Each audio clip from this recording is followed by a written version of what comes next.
All right, we are live in beautiful, sunny Florida. And today, fight fans, we are going to be breaking down UFC 225, Whitaker versus Romero 2 in Chicago, Illinois. And guys, I'm so excited for this card. Obviously, one of the best cards of the year. I would say probably the best card of the year so far. We'll see how that July 7th card gets finalized. All that card's looking good as well. But man, I am so excited for Saturday. I got some very confident plays. There's fights I'm looking forward to so much as a fan. I'm feeling good about my DraftKings lineup, so I'm just excited to talk about each one of these 13 fights because I like them all, man. Even the CM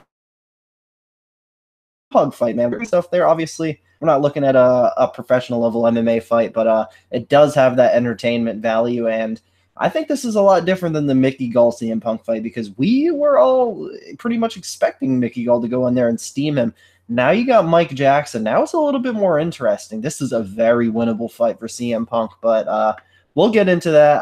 I seem to think the oppositely, but you never know, man. You never know. And it's funny how this is the fight that I choose to talk about, but obviously two amazing title fights, Robert Whitaker versus Yoel Romero, to the rematch. Amazing fight last time. One of my favorite fights of the year last year. Can't wait to see the second part of this. And then RDA versus Colby Covington, one of the very best fights you can make in MMA, arguably. RDA, absolute run since coming up to welterweight. Colby Covington, we don't even need to talk about this guy. He's just he's out there beating fools, and he's out there talking very well for himself. He's talking himself up all the way to a interim title fight against a former champ in RDA in a very winnable fight. So props to Colby Covington. But man, to talk about last week really quick, I am very happy to say I did profit 4.80 units on the card last week. So just to run through my bets, I did go 3 out of 4, just losing one bet. The Jody Escabel bet was canceled, but glad to see they remade that fight. So I had 2.5 units on Ciara Eubanks that cashed, 2.5 units on Desmond Green that cashed, 5 unit max bet on Nathaniel Wood. I'm now on a 5-0 max bet streak.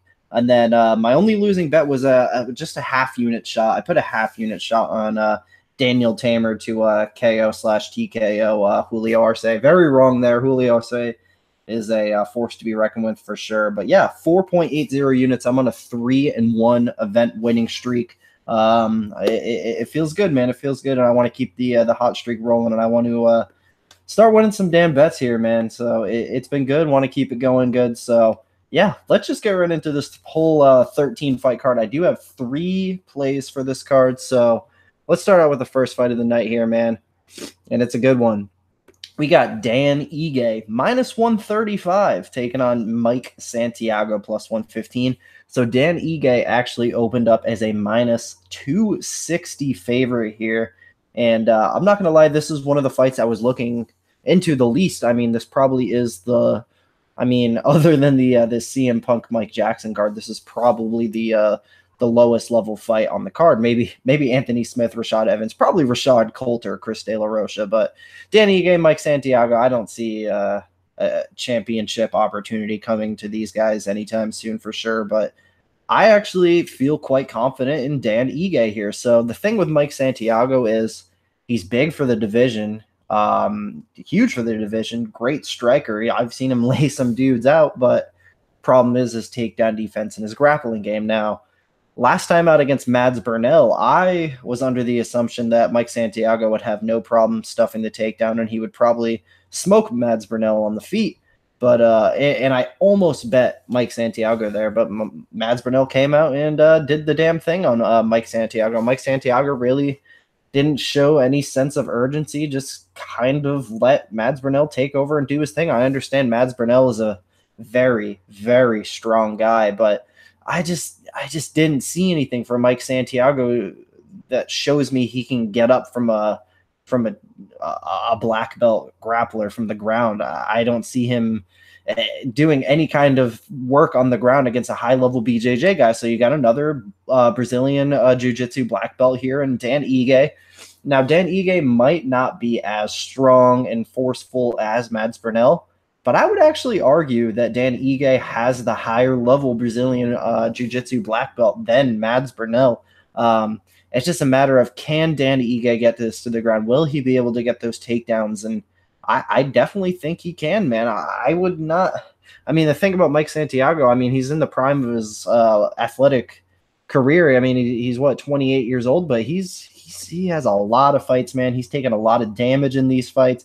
And fight years, this is an old guy. This is a veteran. And the thing with him, man, he does have 8 submission losses. He is a habitual tapper. And Dan Ige, he's a tough Hawaiian. I think he can hang in there on the feet, set up the takedowns, get them, and tap this guy or nap this guy. So I really like Dan Ige here. I did put 2 units down on him at minus 132 to win 1.52 units. So yeah, Dan Ige, it's my smallest play of the 3 for the night, but I like Ige here a lot. And I'm going to say he gets this fight done by second round submission. So 2 units, Dan Ige to get the job done. So moving on to the next fight, a newly made fight here. We got Charles do Bronx Oliveira minus 155 taking on Clay the Carpenter Guida plus 135. This is an interesting fight, man, because stylistically, Clay Guida loses to these sharp grapplers. But the thing with Charles do Bronx Oliveira, not only is this short notice, the dude is a habitual quitter. The dude quits in the octagon, and that's plain and simple. And Clay Guida puts on that kind of pace. He forces the takedowns on dude. He forces the punches down on dudes. And as long as Clay Guida is he goes in there and actually fights, he doesn't sit back worrying too much about the takedown. If Clay Guida goes in there and fights his very best, has the best possible night he can, he absolutely can beat Charles Oliveira here. But the thing is, I just feel like this is the kind of guy Clay Guida loses to. And Charles do Bronx Oliveira, he does have his downfalls, but he is really sharp, man. And I feel like eventually he will get the fight to where he wants it. I mean, we're talking about a guy who just tapped out. I mean, I know it was a few years ago, but he tapped out a really sharp fighter in Miles Jury. And I just feel like, if anything, Clay Guida, he's just going to go in there and get a neck snatched up. He's going to be winning the fight until he loses it. So I'm going to go Charles do Bronx Oliveira second round submission. Clay Guida wins the first round. Charles do Bronx Oliveira gets the tap out of nowhere. So that's the way I see it. I think the line's probably just about right where it is right now. So yeah, no bet for me. In DraftKings, I do like playing a little bit of Charles Oliveira there, because if he wins, it's probably going to be a tap. So lots of points for him. So I like do Bronx and DraftKings, passing from a betting perspective. Second round submission is going to be my pick on that one. So moving on to the next fight of the night, man. I'm excited. This is my second play of the night. We got Joseph Benavidez minus 255 taking on Sergio Pettis plus 215. So biggest thing here is the what comes to my mind first is the layoff and the coming back from the ACL injury for Joseph Benavidez. Looking at this guy's record, man. So Joseph Benavidez, a guy that's been around for a very long time. I mean, been in the UFC for probably close to a decade now, the WEC. I mean, the guy, we're talking, if Demetrius Johnson didn't exist, Joseph Benavidez might be the greatest flyweight of all time. But that's the thing. He is getting towards the tail end of his career. An injury isn't good. A layoff isn't good. I say it all the time on these videos. A layoff, if you got a real young guy coming off a long layoff, usually the rust isn't a factor. But when you have these older guys coming off really long layoffs, it usually shows. Like, for example, Al Iaquinta, young guy, came off of a really long layoff, smoked Diego Sanchez. And then you got these old guys like George Sullivan comes to mind first. George Sullivan had a really long USADA layoff, and he got smoked. I don't know, I'm not comparing Joseph Benavidez to George Sullivan. Obviously, Joseph Benavidez is one of the greatest flyweights of all time. I just feel like the line is very off here. I absolutely see Sergio Pettis outstriking Benavidez on the feet. I feel like Joseph Benavidez has lost a step or two on the feet. He just doesn't have the speed he once possessed. The thing for Joseph Benavidez here is he needs the takedowns. Can he get the takedowns? I say maybe he does. But even if he does, man, I feel like Sergio Pettis, not only in the gym has he been putting in work trying to defend these takedowns and get up from the bottom. I mean, he's doing it in his fights. I mean, this is the kind of guy he's been fighting. Brandon Moreno was trying to take him down. He was successful against Brandon Moreno. The last fight he fought Henry Cejudo. Henry Cejudo got him down, held him down. That was easy work for Henry Cejudo, but Henry Cejudo is probably the second or third best flyweight in the world right now and has the Olympic gold wrestling. Joseph Benavidez does not have Olympic gold wrestling. So this is the young man's game. I like Sergio here. Sergio Pettis, he's a decision machine. So I really feel like he stuffs the takedowns, gets up from the bottom once he does get taken down, if he gets taken down. And on the feet, I think Sergio is much quicker and definitely gets the job done on the feet. So I have Sergio Pettis. I'm going to say he gets it done by a 30-27 decision. And if you haven't seen my Twitter, guys, I put 3 units down on Sergio Pettis to win this fight via decision at plus 305. So 3 units plus 305 to win 9.15. Sergio Pettis via decision. I feel like if he wins this fight, it's going to be a decision victory, just like 100% of his UFC fights. UFC wins have been decisions. In my opinion, we saw Joseph Benavidez just get outpointed by Henry Cejudo. And, man, Sergio Pettis might be the best point striker in the entire division. So just stuff, get up, outstrike. I think it's as simple as that for Sergio Pettis. I think the line's very off. So 3 units, Pettis by decision. Let's go. So moving on to the next fight here, guys. We got Rashad Evans plus 260 taking on Anthony Lionheart Smith minus 320. Can you imagine what this line would have looked like, say, 8-10 years ago, man? It's sad, the fight game. It really is. But, yeah, this line's probably just about right. Rashad Evans, I'm glad to see he's going back up to 205. I don't want to see him go through that weight cut. Same thing for Anthony Smith. I'm glad he's up at 205, too. I don't want to see him cutting that weight. And I feel like we're probably going to see a good version of both guys, honestly. I do think it probably is a little bit more competitive of a fight than the minus 320 shows. I feel like when it was minus 250, Anthony Smith, that was a little more right. But I do understand the money coming on in. I understand the fade Rashad game right now. He's beyond shot. I mean, it's not looking good, and I'm not going to talk about this fight too much. Pick is going to be Anthony Smith, but I'll give Rashad Evans the benefit of the doubt, say he doesn't get finished here. I'll say Anthony Smith be at 30-27. I feel like his length, his size is just going to be enough, and he'll probably jab up and kick Rashad Evans. He'll probably kick him around for 3 rounds. So sad as it is, I will go with Anthony Lionheart Smith 30-27 over Rashad Evans, and going to be passing from it from DraftKings, passing from it from betting perspective. Just going to sit back and watch this one, and I'm a big fan of Anthony Lionheart Smith, but it would really be nice to see Rashad Evans get one more win, wouldn't it? So I'm going to hope for a Rashad Evans win and then a post-fight retirement speech at the end. So, yeah, going to go with Anthony Smith, but I'm going to root for Rashad here.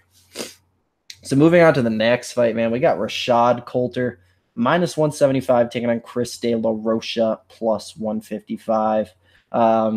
We got a nice little fun heavyweight clash here, man. I mean, I don't see these two guys going in and staring at each other. I don't see a slow-paced wrestling fest. I see these two guys going in and trying to take each other's heads off. So I really like this fight to end in the first round. And, of course, looking at the props, fight doesn't go to decision. It's minus 450. That's expected.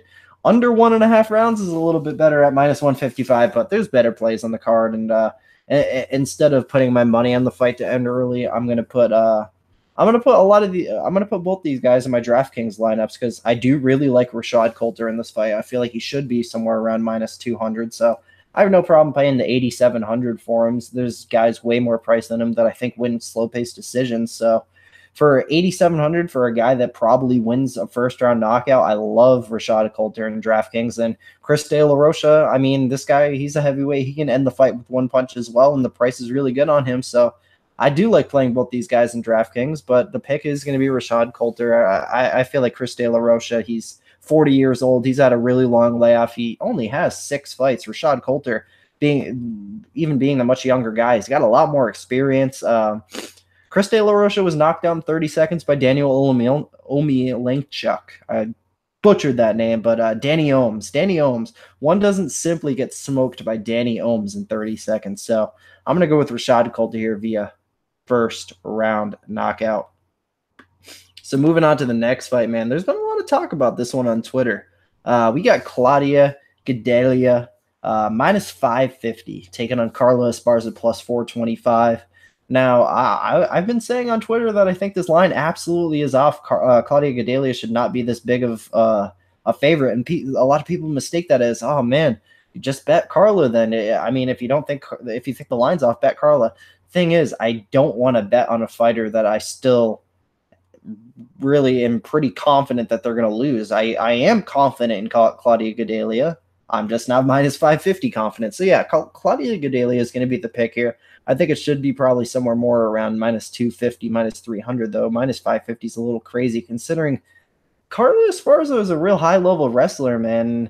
I mean, if she pushes the pace early, makes Claudia work, we've seen how bad of a gassing problem Claudia Gadelha has now. This is a 3-round fight, so she most likely goes out there and wins the first 2 rounds. But if this was a 5-round fight, man, I might have to take the shot on Carla. But yeah, Claudia probably goes in here, stuffs takedowns, outstrikes. Maybe even she's a strong girl. She might even land some takedowns of her own. So yeah, no surprise here. Going to take the minus 550 favorite by a 30-27 decision. But passing from this one altogether. So moving on to the next one, man. This is one of the fights I've been looking at for months now, and I really love it. We got Mirsad Bektic minus 240 taking on Ricardo Lamas plus 200. So the thing that comes to my mind first about this fight is both these guys have chin problems. So I feel like we're definitely going to see some nice little violence here. I feel like obviously Ricardo Lamas, he's been around the block. He's the vet. He's been around forever. He's fought everybody. Mirsad Bektic. Now, this is a guy, like, there was a couple of years there around, like, 2012, 2013, where I kind of was busy with, like, high school and shit, and I wasn't paying attention to every card like I am now. But once I really got back into the UFC and MMA altogether, Mirsad Bektic, or around, like, 2014, he was fighting in one of the cards I was watching when I first really got back into it. He just lit my eyes up, man. I mean, this is a serious guy, and if it wasn't for the chin problem, I would really peg him as a former UFC or a future UFC champion. And I've said it in the past. I've been saying it for about 4 or 5 years now. I really could see Mirsad Bektic being a future UFC champion. But the thing is, I feel like there's a slight cardio problem. There's a slight chin problem. Maybe even a slight heart problem. I'm not sure what it is. Mental thing. I don't know what it is, but he just has all the talent in the world. And Ricardo Lamas, he's coming off a devastating knockout loss. He's at the tail end of his career. So I definitely agree with the line here. I do think Mirsad Bektic should be around a minus 240 favorite, and I'm going to pick him to get this fight done by first round TKO. I feel like he pieces Lamas up on the feet, takes him down, pounds him out for a first round ground and pound. Now, definitely got to be careful, though. I wouldn't recommend parlaying Mirsad Bektic at minus 240 or even playing it straight for that matter. I mean, this is a clear pass for me because Ricardo Lamas comes out against these young guys like Jason Knight and puts on shows sometimes. So, I mean, maybe the boxing will be there. Maybe the takedown defense will hold up for Lamas and he can outstrike Bektic or even take advantage of that weak chin.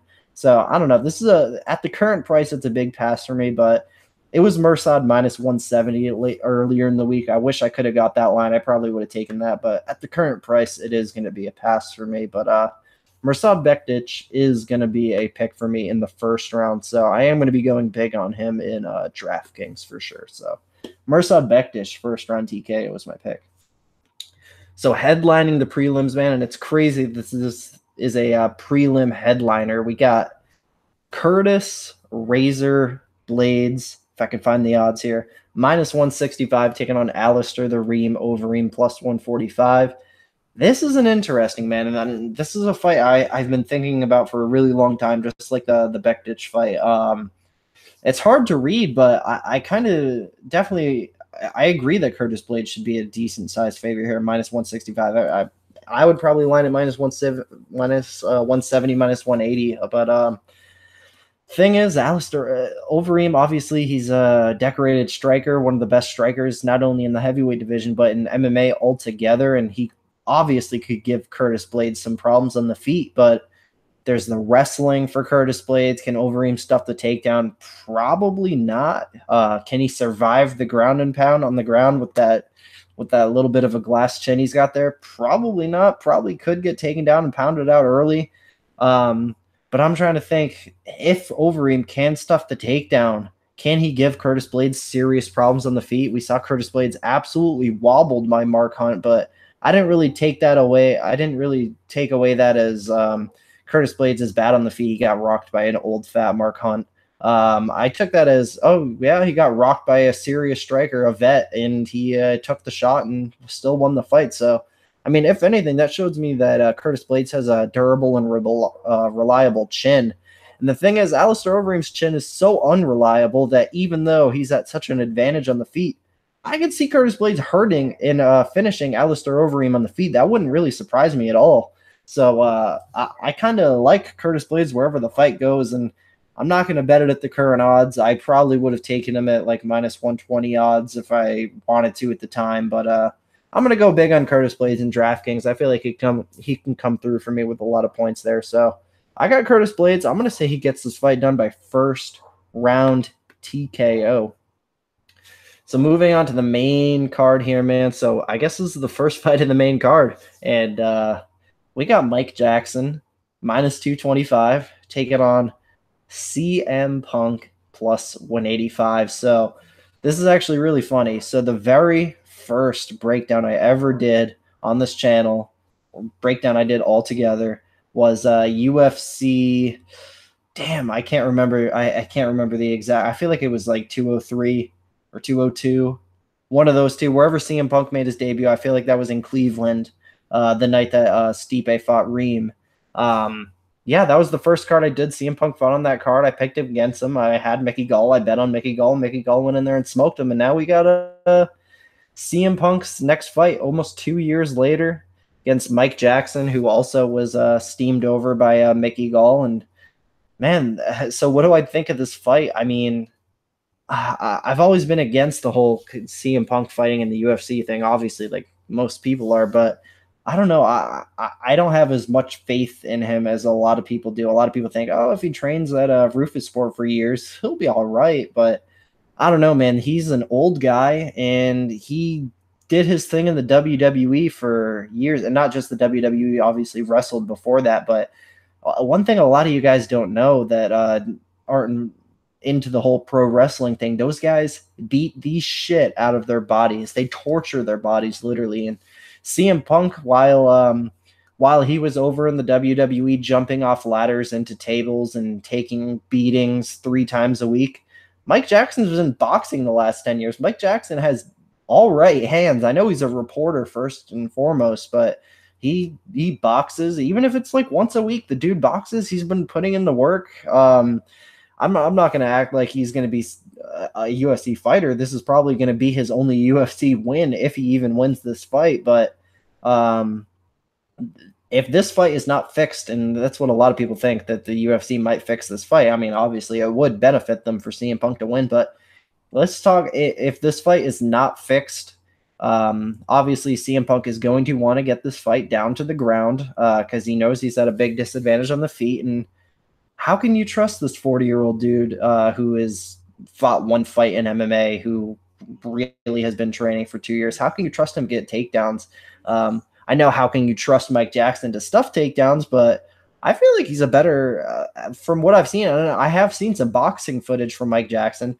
I feel like he is the better. I am confident in saying he's the better athlete than CM Punk. So I feel like Mike Jackson can stuff takedowns here and ice CM Punk on the feet in the first round. So I'm going to go with Mike Jackson winning this fight via first round knockout. And I think the odds are just about right at minus 225. Now, to look at some of the prop odds I was interested in, fight doesn't go to decision at minus 215. That's a little steamed now. I wouldn't go for that. Mike Jackson wins by TKO slash KO plus 135. That's not a terrible prop. I mean, that's how I see it going down, man. So Mike Jackson, first round KO. And as sad as it might be, I'm going to have a little bit of Mike Jackson on DraftKings. So moving on to the next fight, man, we got Andre Arlovsky plus 210 taking on Tai Tuivasa minus 250. Now, the thing that stands out to me most about this fight is this is a huge step up for Tai Tuivasa. This is not Cyril Asker. This is not Rashad Coulter. This is a guy that's been around since almost the Stone Ages of the UFC, a serious vet, Andre Arlovsky, a guy who still wins fights, against young guns like Junior Albini, a guy who can still go out there and wrestle down a 7-foot Stefan Struve. I mean, Andre Arlovsky is a very streaky fighter. When he's losing, he goes on 5-fight losing streaks. When he wins, he goes on long winning streaks. I mean, you look at back when he first came back to the UFC around 2014, he went on a serious streak, man, and he's on a nice little 2-fight win streak right now against not even, I mean, yeah, I would say Rashad Coulter's bottom of the barrel, but I don't know if Junior Albini's bottom of the barrel. Now, I do rate Tai Tuivasa a lot higher than I do Junior Albini, but, man, I don't know. How can you trust Tai Tuivasa at minus 250? I mean, sure, he's got decent striking, but I don't know, man. He's still such a young kid. Andre Arlovsky, I feel like he can take this guy to school. I feel like he might be able to wrestle him down to the ground. But on the feet, obviously, how can you trust the chin of Arlovsky? Tai Tuivasa most likely goes in there and knocks Andre Arlovsky out in the first round, as sad as that is. Probably happens, but I don't know, man. I was very tempted on betting Andre Arlovsky earlier in this week just because I feel like he has that vet experience. This is such a major step up. I saw Tai Tuivasa lose to some old kickboxers in his kickboxing career. I mean, I don't know. I definitely don't bet Tai Tuivasa at minus 250. This is just a pass for me. And if I could get plus 250, plus 300 range, it might be worth a 1-unit shot on Andre Arlovsky. But yeah, he most likely gets iced in the first round. So I'm going to go with Tai Tuivasa, first round knockout. So moving on to the next fight, man, here it is. We got Holly Holm minus 240 taking on Megan Anderson plus 200. And this is my third and final play of the night. This is the biggest play of the night. I do have 7 units on Holly Holm here, and this is how I have it out. I have 2.5 units on Holly Holm at minus 150, 2.5 units on Holly Holm at minus 165, and then I have 2 units on Holly Holm parlayed with David Tamer from the last card. David Tamer got the job done, so I got that parlay at plus 103, 2 units to win 2.06. So Holly Holm to complete that parlay. So all in all, if Holly Holm wins, it's about a 5.27 unit victory there. So yeah, 7 units Holly Holm, guys. Basically, I just feel like Megan Anderson, she's so raw. This girl has serious holes in her defense. She's highly overrated because she's pretty much the only full-sized featherweight women's fighter besides Cyborg. And she's going in there and wiping out a couple of the same chicks that Cyborg has. I mean, guys, go back and look at these women that meet. Don't just watch Megan Anderson smoke these chicks like Amber Leibrock, Charmaine Tweet. Who else is she out there smoking? She's out there losing to Cindy Dandois. And if you don't know Cindy Dandois, go watch her one lone UFC fight. So yeah, she lost to Cindy Dandois in her Invicta debut. Then knocks out Amber Leibrock in the 3rd round after going through some trouble against Amber Leibrock there. Knocks out Amanda Bell in the 1st round. Amanda Bell is absolutely terrible. Knocks out Peggy Morgan in the 1st round. I'm sure a lot of you guys know Peggy Morgan. She was on Tough. Bad fighter. And no disrespect. Peggy Morgan would beat my ass. But and then 2nd round knockout over Charmaine Tweet. And go watch that Charmaine Tweet fight, guys, because Charmaine Tweet was giving her problems. Now, Megan Anderson, she's a force. She's 6 foot. She's big for the division. But, man, she just comes at you so sloppy. She's got holes in her defense when she's throwing at you. And I just feel like that's a picture-perfect matchup for Holly Holm because we know Holly Holm is a counter puncher. So Megan Anderson, she's going to be coming at Holly Holm with her wild, sloppy strikes. And Holly Holm's going to counter her all day long. It's really as simple as that. I mean, we have this young, undeveloped prospect still coming in here against a world champion boxer who's been around for decades in combat sports. And Holly Holm, she still goes out there, wins fights. She still goes out there, finishes fights. I just feel like this is her all day, and she's got a chin on her. I feel confident that Megan Anderson will go out there and finish her. She's definitely not going to go out there and outpoint Holly Holm. So I feel like Holly Holm's going to run around, dance around, counter Megan Anderson when she needs to. She might get that knockout blow like she got against Betch Correa, but I feel like Megan Anderson definitely has a lot more solid chin than a Betch Correa. So I'm going to go with Holly Holm via a 30-27 decision here. I feel like this is going to be a striking match, and that's Holly Holm's world. She's going to go out there, jab Megan Anderson, counter Megan Anderson, kick Megan Anderson. It's just going to be a showcase of beautiful striking here for Holly Holm. So 7 units on Holly Holm over the newcomer Megan Anderson, and I'm very glad they didn't put Megan Anderson in there against Cyborg, because I want to be in the business of fading Megan Anderson. She is very overrated because, like I said, she is one of the only women featherweights out there, and she's probably the best one besides the Cyborg, Holly Holm, GDR. But yeah, she's overrated, man. Holly Holm's going to come in here and upset. So yeah, like I was saying, I'm glad she didn't go in there against Cyborg, because Cyborg would have been minus 500, minus 600. So to get minus 65 to fade Megan Anderson here against a world champion boxer and Holly Holm, I'm very happy, and fully expect to cash on her there. So Holly Holm, 30-27 decision.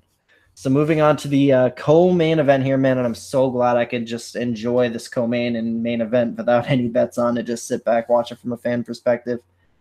We got Colby Covington, minus 110, taking on Rafael dos Anjos, minus 110. So pick 'em odds here, man, and I agree with it. I agree with the pick 'em odds. I think this is a really, really, really tough fight to call. Obviously, the biggest thing here is Colby Covington's wrestling, his pace, his cardio. He's phenomenal. He's not just a shit talker. This dude is absolutely serious. RDA is already a small dude. He former 155 pounder. We've seen him ragdolled at minus 155 against a good wrestler in Habib. Now I think Habib's a little bit better wrestler pound for pound than Colby Covington, but man, that size, I feel like there's a very good chance Colby Covington just comes out here, ragdolls RDA, and beats him up on the ground for 5 rounds. But the thing is, RDA actually has a complete MMA game, unlike Damian Maia. This isn't just going to be a complete mauling, man. RDA is going to fight his ass off here, and he has the much, much better striking than Colby Covington. RDA he can stuff takedowns. I mean, Colby Covington, he's going to land takedowns in this fight, but the thing is, RDA's got a serious jiu-jitsu game, and Colby Covington's got to be careful. It wouldn't be the first time Colby tried to take down somebody and he got guillotined. We saw what happened against Worley Alves. He's got to be careful. RDA, just his and I do like Colby Covington's chances here. It's scary against a complete MMA game. We've seen Colby Covington make mistakes before. This is just a very hard fight to call. I just think I feel like Colby probably makes a mistake and gets tapped out at some point. When it comes to the striking, like I said, RDA's got the advantage there, and I don't like the way that Colby was getting. I'm not going to say he was getting pieced up by Damian Maia in that first round, but it wasn't looking good, man. Colby Covington still has a lot to work on with the striking. I just feel like with RDA's more complete MMA game, he's going to give Colby problems, and there's a million different ways this fight could go. And obviously, I'm stumbling, and even I have no idea what the hell I'm talking about because I really don't know what happens here, man. But I'm going to go with the more complete mixed martial arts fighter. I'm going to go with Rafael dos Anjos. I feel like Colby Covington, he's going to be winning the fight up until the point he loses it. I'm going to go with Rafael dos Anjos, second round submission. So, yeah, nothing on it, though. No bets. Probably going to even be passing on it from DraftKings. So, yeah, I'm going to go with RDA, but with little to no confidence. So, moving on to the main event of the evening here, we got Robert Whittaker, minus 225, taking on Yoel Romero, plus 185. So, yeah, man, this was the main event of the July 4th weekend card, the day after my birthday last year. Now we got the rematch 1 month before my next birthday. It's funny, UFC 226 falls right on my birthday this year, so I'm definitely looking forward to that card.